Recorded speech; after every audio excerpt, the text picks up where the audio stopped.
I was born in Tanzania, East Africa. I came to United States of America on October 23, 2007 at the age of 14.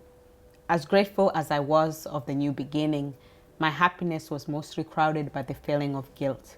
I felt guilty for being blessed to have this chance in my life to start over and build something for myself, while I felt that there are so many other kids much more deserving of this opportunity more than I am. As months kept on chipping away, I found a way to lessen my guilt through giving back. I decided to search for NGOs that worked in Tanzania whose mission were geared towards helping the children living in poverty to get a chance to have an education. This is how I came to contact with NTC, Newton Tanzanian Collaboration. The need was great and I knew I couldn't do it alone, and so I decided to turn to my community for assistance. In the spring of 2012, I and my fellow students at Franklin High School fundraised in the efforts of helping NTC build libraries in Kwala, Tanzania. The mission was a simple one: help Kwala students have a better education. There were two fundraisers hosted that year. Mr. Franklin, a boy pageant show for Franklin High School boys hosted by Franklin High School Drama Club. Then came the quilt fundraiser. During lunchtime, students purchased a 4x4 piece of fabric, then decorated and wrote encouraging messages on.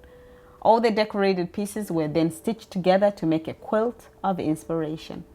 Within weeks, as Franklin High School community, we were able to raise a generous amount of funds towards NTC's mission to build libraries.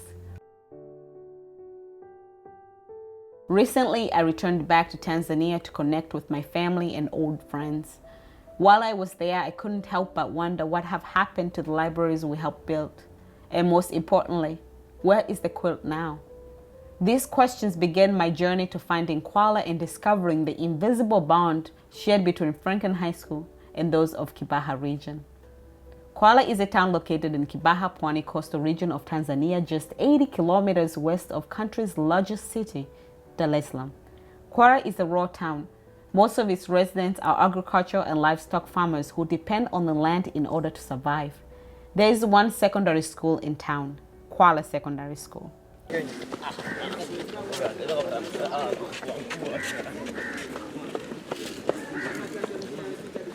A life at Kwala Secondary School starts at 6:30 a.m. Students arrive for the first bell where they get to assign their morning assignments, cleaning.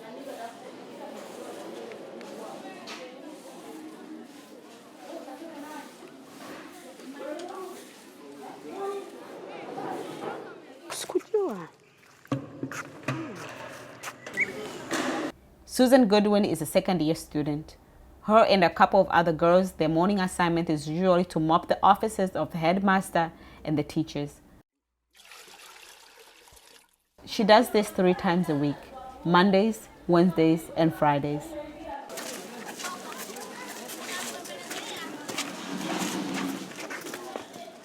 Discipline is key in the fabric of the culture of the school. Students who are late for the 6:30 morning bell, they get assigned to more school chores as a punishment for their lateness.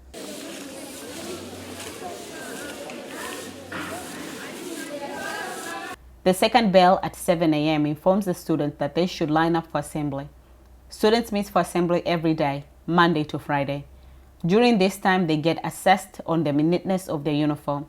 They get to sing the national anthem and recite the school pledge, in addition to hearing the morning announcements from their fellow students and from the headmaster.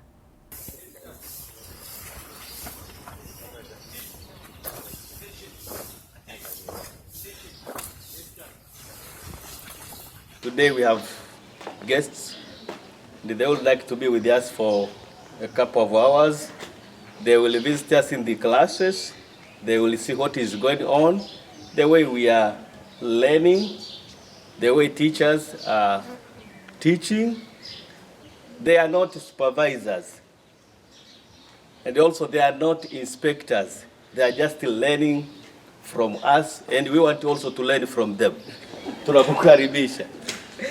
Asante. At 7:30, students head to their classes to start their academic day. Hey, you hurry up to the classes. There are 318 students in the school. However, this is not the reflection of Kwala community, because not every child gets the opportunity to attend school. To most parents, they hold agriculture and grazing work as a priority, kicking education to the curve. Most of the parents, education is not their first priority. That's a very big problem in our village here. Most of the parents are non-academic. Therefore, students coming to the secondary school is not their priority. So what do you do in order to encourage that? First of all, I'm encouraging students to study. I always teach them what education is and the importance of education, to invest in education. And we give them orientation, counseling, and then we have parent meetings. From those meetings is where we get the forum to teach them, to educate parents to invest in education for their child. There is also a good population of Kwala residents who live a nomadic life. This lifestyle makes it very hard for the children to commit to school since most of their time is spent attending to the livestock. The school offers dormitories for female students. For those students who cannot afford to be in hostels, they end up facing long commutes to and from school. Some students face an average of 9 kilometers commute a day, either by foot or riding a bike. We are trying to convince the parents to make them stay in the hostel for girls. For the boys, they have rented rooms around the school. Those who are not able, they just walk. Most of them, they are coming from a distance from the school. Okay. They walk almost, some of them, they come from 10 kilometers from the school. Currently, there are 100 girls living in hostels. This makes it very easy for them to focus and continue with their education. Living in school does cut on the stress of having to commute back and forth from school. However, it also presents its own challenges. The school does not have enough beds for every student, and so the majority of the students have to sleep on only mattresses without a proper bed.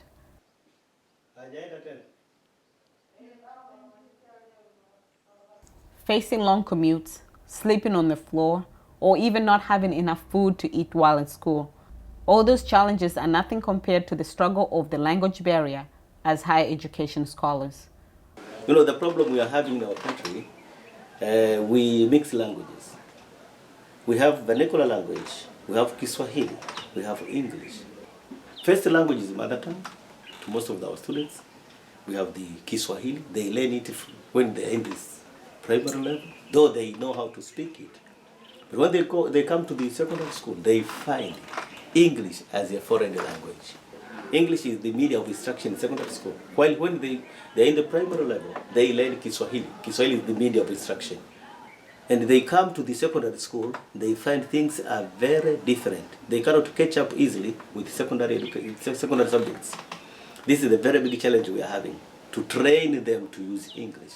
The success of the student in the classroom is not measured according to how smart they are, but rather to how they can able to understand the lessons in English. In order to encourage the students to use English and learn it fast, the headmaster has introduced a new program known as morning speech. Every school day, 4 students are picked to present a short presentation in front of the school while using English language. Today I'm talking about chemistry. Chemistry is a branch of science which deals with the composition and decomposition of matter, state of matter, solid, liquid, and gas. Sometimes we are used to use Kiswahili to make them understand what is going on, something which is not good, because when they go to the examinations, they find no examination which has been set in Kiswahili except Swahili subject. In the afternoon, I took a ride to the neighboring town to go visit the libraries NTC built and also to go find the quilt of inspiration. There were 3 libraries built total. Within those 3, only 1 library still functions fully as a library, while the rest 2 are functioning as both a library and a classroom. The number of students has increased, resulting to the library room getting turned into a classroom in order to accommodate the students. I was very happy to see the libraries and get to see just how crucial they were to the students' learning. The last town I visited was in Peramumbi, where I visited in Peramumbi Middle School. I was greeted by the headmaster, Mr. Said Kijanuba. As soon as I mentioned NTC, his face was overwhelmed with great joy. Mr. Kajanuba then directed me to the class that the quilt has been hanging since 2012, when NTC dropped it off.